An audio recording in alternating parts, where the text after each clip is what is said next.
Hi, Jordan. Oh, Can you hear me? yeah, I can hear you.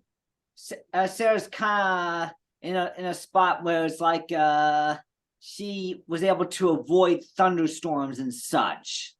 Uh, Something like that. I mean, my own quick thinking when keeping an eye on the weather. I was able to bring my mom and grandma here to Bonnie's house where we would, yeah, get a good filter away from like the worst of the Colorado storms. I mean, it's the first in a couple of years since they had a tornado watch.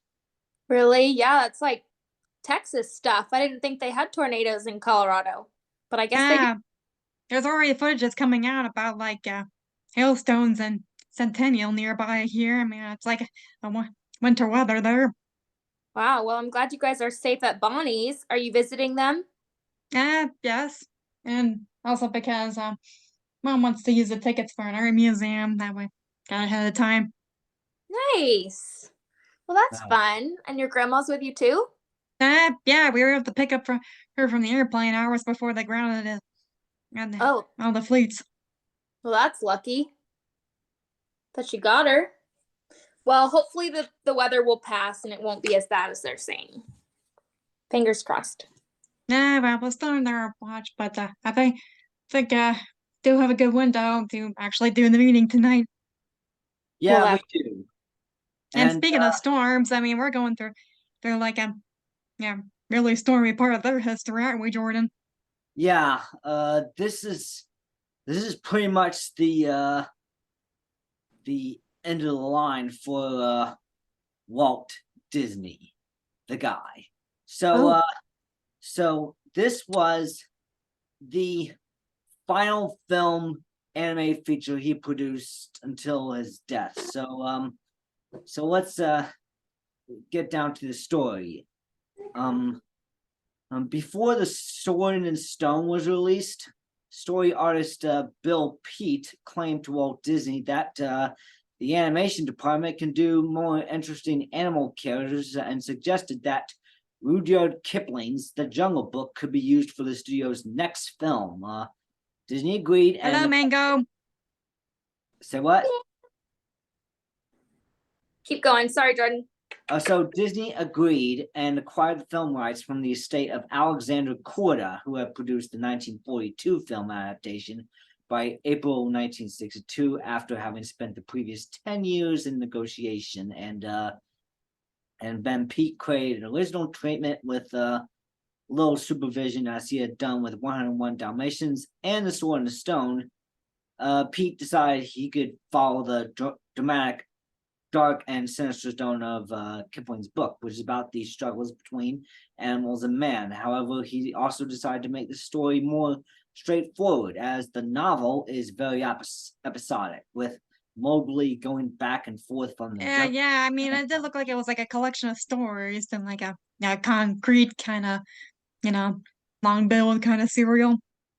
Hmm. Uh, Pete Guess it was felt that, so Pete felt that Mowgli returning to the Man Village should be the ending for the film, and oddly enough, Pete also created the character of Louie, King of the Monkeys. Originally, he was a less comical character, enslaving Mowgli, trying to get the boy to teach him to make fire. Yet, the orangutan got the plot point borrowed from the second Jungle Book, Gold and Jewels Under His Ruins. And yeah, the ending also was very different from the final films. After Mowgli had arrived to the Man Village, he would get into an argument with Buldeo the hunter, which would cause him to return to the jungle with a torch that he would use to scare those who attacked or mocked him through the journey, before being dragged back to the ruins by Buldeo in search for the treasure. After recovering a great part of the treasure, Buldeo would declare his intentions to burn the jungle to avoid the threat of Shere Khan, only for the tiger to attack and kill him before being killed by Mowgli with the hunter's gun. Due to his actions, Mowgli would be hailed as a hero in both the jungle and the village, and declared the first humans to be part of the wolves' council. But holy mackerel, why read that out loud? I mean, I'm just stunned. That is a violent ending. yeah. Yeah, you did realize this is that jungle we're talking about, right? Yeah. Yeah, pretty violent. So yeah, after the disappointing reaction to The Sword and the Stone, Walt Disney decided he was going to become more involved in the story than he had been with the past two films. He was certainly influenced. He was certainly influenced by everything about it with regards to Jungle Book. He obviously got hooked on the jungle and the characters that lived there, and judging from what I described for that one with that one ending, Disney was not pleased with how the story was turning out, as he felt it was too dark for family viewing and insisted on script changes. Pete refused, and after a long argument, Pete left the studio in January 1964.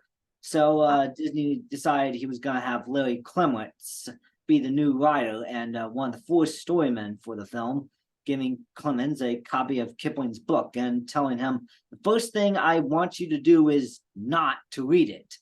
Clemens still looked at the novel and thought it was Yeah, it's true because it was said that one of the meetings, Walt asked the team, how many of you guys read Jungle Book?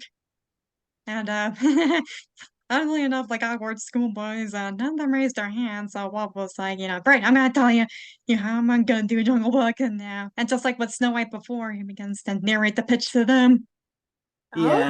Oh, interesting. Yeah. So for the casting, some of the crew that may have been involved in previous Disney films would be appealing to them, and would appear in this film actually. So we've got Richard Harris as Baloo, classic. We got George Sanders as Shere Khan, awesome. We've got guess who's back to play another Disney character? It's Sterling Holloway, who is coming off from playing another classic Disney character, Winnie the Pooh, and here he's playing Kaa the Snake. And Louis Prima was going to be King Louis. Originally, they were going to try to cast Louis Armstrong, but they're like, with this civil rights thing going on, it might not be a good idea to cast a black guy as a monkey or something like that. So they decided they were going to entice Louis Prima instead. And this is a good important part of the story. So the Sherman brothers, who composed the songs for the movie, which are classic, by the way, they went over to Vegas, where Louis Prima was performing with his band, and decided they were going to pitch him what he was going to do with this role as King Louis, the orangutan ape. And they played his song, "Booty-doo, I want to be like you, up-a-doo-ba-doo-boo," and Louis Prima didn't exactly like it at first, but then yeah, he was like, are you trying to make a monkey out of me? But the funny response was like, no, you're the ape. It's the band members who are monkeys. yes, so that really enticed him into the role, and once he got in there, they actually filmed Louis Prima's band actions to get an indication for how these other monkeys in the monkey troupe would be moving in the movie, and that actually worked pretty well. And Louis Prima would later say that was probably one of the best things, one of the most memorable things I've ever done in my life. And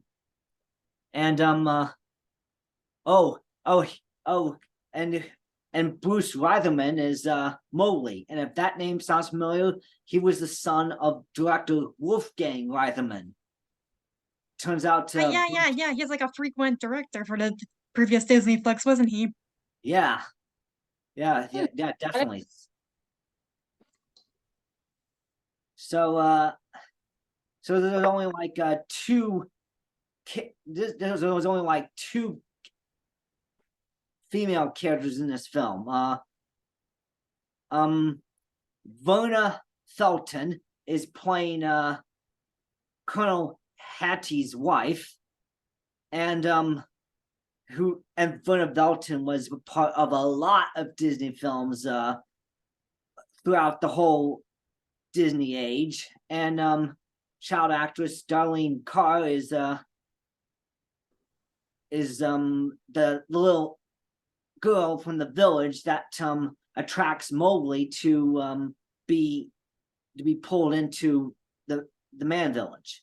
Yeah, I believe she's called Shanti in the Shanti, later sequel. Okay, yeah. So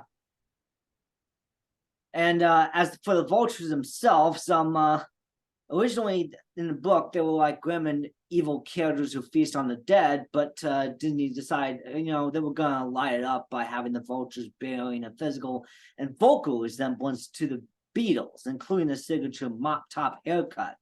And they thought they could have the members of the band to play the vultures, but at the time John Lennon refused to work on animated films, and he was like, no, I'm not going to do it. So it was discarded. So they decided to get they brought but they did bring in Chad Stewart of the duo Chad and Jeremy, who would later have an episode of Batman where Catwoman is like, I'm gonna steal their voices and hold England for ransom instead. It's so cheesy, but that was like a second tier. I mean, they couldn't just get the Beatles, so Batman couldn't get the Beatles. Disney can't get the Beatles, so Yeah, not any of the Muppets could get the Beatles. Not even No one- the Muppets couldn't get the Beatles. I mean, yeah. So the Beatles were like so influential, but they decided they were gonna probably just spoof the Beatles instead. And so in earlier drafts of the scene, the vultures had a nearsighted rhino friend named Rocky, who was to be voiced by Frank Fontaine, but Disney decided to cut the character, feeling that the film already had enough action with the monkeys and the vultures. And so animation started on the Jungle Book on June the 1st of 1965, and Wolfgang Reitherman employed some of the trademarks of recycling some of his own animation, including animation from Bambi and 101 Dalmatians, and possibly a film called Goliath 2 that Disney actually made. And and the animator, Ken Anderson, he decided to make Shere Khan resemble his voice actor, George Sanders. And an animation of the wolf cubs were drawn from 101 Dalmatians. Mick Call based Bagheera and Shere Khan's movements on live-action felines, which he saw in 2 Disney productions, A Tiger Walks and True Life Adventures film Jungle Cat. And Baloo was also based on footage of bears, even incorporating the animal's penchant for scratching. And since Kaa had no limbs, his design received big expressive eyes, and parts of Kaa's body did the action that normally would be done with the hands. Yeah. That's like a very significant character animation in the film. It was like the first time that the Disney crew was actually nailing an appealing snake character. Oh yeah, and it's a great. It's such a memorable one where he was able to hypnotize everyone that he gets in his grasp, just so he can feast on them, but unless someone trips over his tail. So that's an awesome little tidbit to know. And Frank Thomas and Ollie Johnston, they were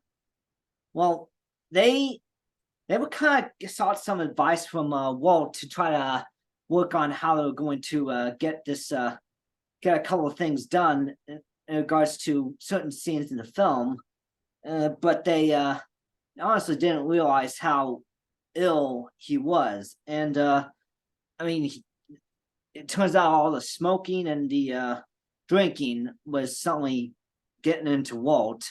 Yeah. I mean, one of the Sherman brothers mentioned that whenever he liked something that would be incorporated, said that, yeah, it will work. And Yes, that There was was like a, the last time I saw him the other day, like, he said something different, like, yeah, you guys do your best to keep on going, and yeah, it felt like out of character for him, well, for at least to the Sherman Bros.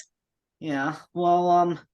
Well, even if they could get some advice from Walt, it probably wouldn't have mattered anyway, because on December the 15th, 1966, Walter Elias Disney, family entertainment guru and American folk legend, died at age 65 of lung cancer. The papers were pretty much full of it, and there were also fan conspiracy theories going on that Walt had been cryogenically frozen and placed under the pirate ship ride at Disneyland in case they That's one of the back. biggest of Hollywood legends ever. Do people really I think don't, that? I don't believe that. When you No, die, I don't believe that. When you die once, you're brown bread. You ain't coming back. So Frank Thomas and Ollie Johnston had the tremendous task of working to animate half the film themselves. And for the first time, Disney the company was without its But without a Walt, main right? leader. And it was kind of a rough patch. The ship was without a captain for the first time. But even as they continue to complete the movie as best as they did, they were able to wondering how this would turn out without Walt. Well, pretty good, possibly. The Jungle Book was released on October the 6th, 1967, only 10 months after Walt Disney's death. Some bookings were in a double feature format with Charlie the Lonesome Cougar. Produced on a budget of $4 million, the film was a massive success, grossing domestic rentals of $11.5 million by 1968. By 1970, the film had grossed $13 million in domestic rentals, becoming the second highest grossing animated film in the United States and Canada. This was my mom's favorite. She was born in 67, and this was her favorite growing up. She named her dog after this movie. So her dog growing up's name was Baloo, because it was one of her favorites. Her other was Aristocats, but yeah. this So the was her film earned over $23.8 million worldwide, becoming the most successful animated film released during its initial run. So it was quite a success that could hold things over. And I mean, this is a really pivotal point. I mean, the success of the Jungle Book means that I gotta say that Disney Animation can go on. Yeah, that's true. Yeah, so and also fate would have it, Verna Felton, whose last film this was, she died on the same day as Walt Disney. What? That's yes. It kind of felt like they could figure out how they can going forward and into creating more of these animated films. Is that meant that the 9 old men and whoever was running the feature film department was now in charge of keeping the animation thing going. Yeah, some people actually left after Walt's death, like Lloyd Norman. I mean, things just weren't the same without the ultimate critic to aspire to. Yeah. Well, they thought they could kind of continue on as normal as a family brand entertainment company and get Disney World out there. But truth be told, nothing going forward was going to be quote unquote normal. This was 1967 we were talking about. We got hippies, we got the birth of metal, we got British invasion, Vietnam War, civil rights movement. A thing called Stonewall that happened, Time magazine, the year that Disney died, they printed out a thing called God is Dead. Nearly 60 years later, that claim is debatable. I can say that. It kind of captured the sort of cynicism of the young generation was popping up. They probably weren't really heeding much of the lessons that were talked about in some of the Disney animated films that were made before, and for the first time, people were starting to become aware of the health of our planet Earth, as evidenced by the first Earth Day celebration on April the 22nd of 1970. And cut to the chase, or even Hollywood was starting to change around Walt Disney's changed around Disney. They were starting to make films that Walt Disney probably would have burned every copy of. Films like The Graduate, In the Heat of the Night, Rosemary's Baby, Midnight Okay, Cowboy. yeah, we get it. What's the point? Well, Disney, to some of the people, young people coming up, they kind of might have thought, well, Disney's dead. Well, it wasn't. Only the Walt Disney was dead. So the company was now without a captain. You just said that. Yeah, of course. So it felt like they thought, well, Disney just can't move forward with the times and get with the young hippies of the 60s or the cynicism of the young generation, like what they do with Easy Rider and Midnight. Okay. Because those films were making big bank. This was an era known as New Hollywood. The year Walt Disney died, the Hays Code. Was it the day the music died? The year Walt Disney died, the Hays Code, year after Walt Disney's death, the Hays Code fell apart and the rating system was born. And going forward, Disney films will now receive an official rating from the MPAA. And usually they would, and from the beginning, these films would be rated G.